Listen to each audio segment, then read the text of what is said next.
Makassar Holiday Fair 2023 kembali digelar tahun ini. Kali ini acara itu digelar di Hotel Claro Makassar, Kamis 3 Maret 2023. Acara yang dikemas dalam kegiatan seminar dan expo ini mengusung tema optimalisasi industri pariwisata di tengah ketidakpastian global. Kegiatan ini merupakan upaya konkret membangkitkan kembali sektor perekonomian pasca pandemi COVID-19 yang memporak-poranda seluruh sektor. Disrupsi dahsyat akibat pandemi telah mengubah tatanan kehidupan manusia, termasuk kebiasaan berwisata yang menurun drastis akibat pembatasan sosial, sehingga memicu anjloknya perekonomian yang bersumber dari sektor pariwisata.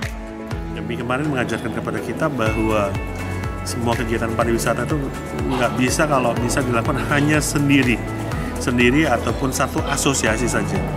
Nah, di sini kita ingin berkolaborasi. Nah, ini spirit kolaborasi yang kita perkenalkan sehingga semua kalau kita mau kita bangkit sama-sama, majunya sama-sama. Langkah yang pertama ini kan sekarang situasinya lagi lagi VUCA ya, lagi bergerak begitu tidak pasti. Iya betul. Nah, salah satunya adalah kita membuat ini mengadakan yang namanya, ini juga didukung oleh pemerintah, menentukan standar kompetensi, standar kualitas seorang tour leader itu bagaimana. Begitu ya, kan situasinya kan berubah nih. Iya. Nah, automatically standar kompetensi tour leadernya harus ditentukan lagi dengan situasi kita beradaptasi. Ya, kita beradaptasi, berinovasi, terus berkolaborasi. Begitu, terus kemudian sekarang kita sosialisasikan. Sudah dikonvensikan juga oleh stakeholders pemangku kepentingan di bidang kepariwisataan untuk profesi tour leader juga. Sementara Regional Head of OCBC NISP Kuantar Tosianto mengapresiasi kegiatan ini sebagai langkah konkret sebagai upaya mendongkrak perekonomian. Ia menyebut perekonomian di 2023 kembali tak bisa diprediksi seiring dengan berbagai resiko.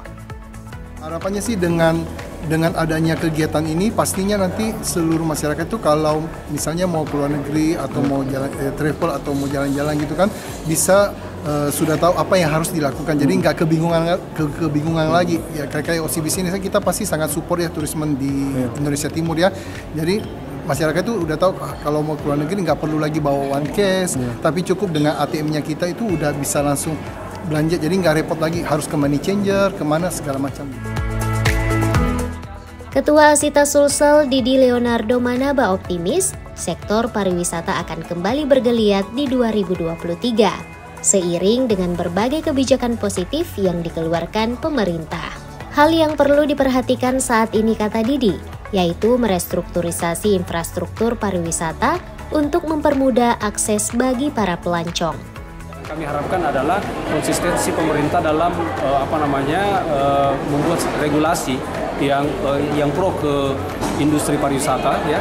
Kemudian memang kita harapkan para traveler pengguna jasa pariwisata ini bisa bergerak menggunakan biro jasa pariwisata sehingga perjalanannya itu bisa terini dengan baik. Nah, selain itu memang destinasi pariwisata di kabupaten kota bukan hanya di Sulawesi Selatan tapi di seluruh Indonesia semuanya saling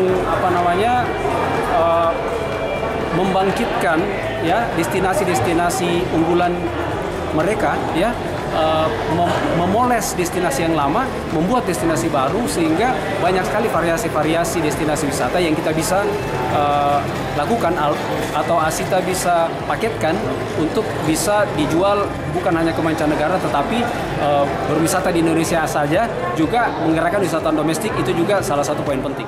Dari aspek pengawasan, Bea Cukai memastikan siap melakukan pengawasan prima di pintu keluar masuk Sulsel demi kenyamanan wisatawan.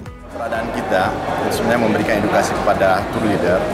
Dia juga bisa memberikan yang melakukan perjalanan wisata khususnya, terutama yang keluar atau masuk ke dalam Indonesia. Mereka kita harapkan selain Bea Cukai memberikan edukasi, dari teman-teman tim tour leader pun juga bisa memberikan pelajaran, memberitahukan hal-hal yang penting apa sih larangan dan pembatasan yang boleh dibawa atau barang yang boleh dibawa, atau seberapa hak kewajiban penumpang untuk masuk ke dalam wilayah Indonesia ataupun keluar wilayah Indonesia. Kegiatan ini sendiri diharapkan dapat menghasilkan rekomendasi kebijakan yang bisa mendongkrak kunjungan wisatawan di Sulsel. Selain itu, kegiatan ini juga diharapkan dapat meningkatkan kapasitas pelaku usaha.